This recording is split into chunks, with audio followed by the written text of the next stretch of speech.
I really like to freeze apricots because it's so easy to do. I get done with all of my canning recipes and then the rest of them go right in the freezer. It's easy, it's so convenient to pull out to just snack on even as a frozen treat, and it's a delicious addition to smoothies.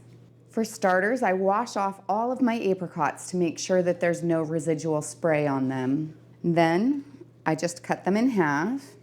Apricots are one of those nice items because they tend to be freestone where the pit just comes directly out of them.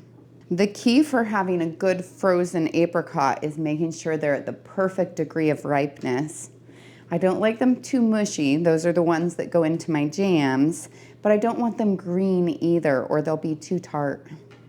One of the reasons I like doing the apricots is that you don't have to peel them. Their skin is so soft and it's not fuzzy like a peach, and so I can just keep it right on it.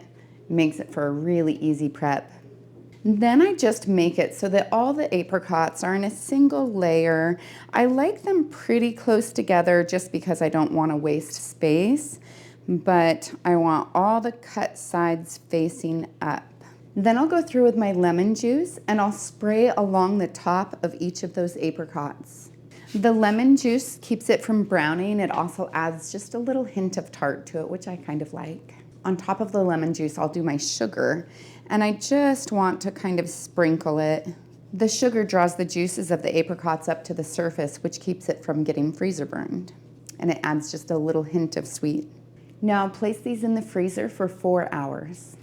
I found that it's actually easier to label my bag before I ever put anything in it, because once you have something cold in there, then with the condensation, you get just too much moisture and it's really hard for the Sharpie to work. So I put apricots and then I put the date. So now that my bag is ready, I pull out my apricots. I don't want to pull them out too early or they start to thaw. And the whole reason for doing this is so that they can be separate little, apricot icicles, because otherwise they're going to stick to each other and it would just be one huge cemented apricot icicle block.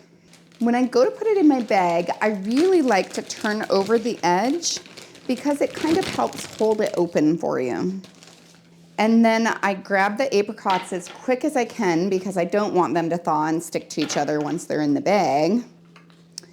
And it just makes it so that you can grab just one or two, a small handful of these at a time, as opposed to having that big block of apricots. Then I'll seal that up and put it in the freezer, and it should be good for up to 6 months.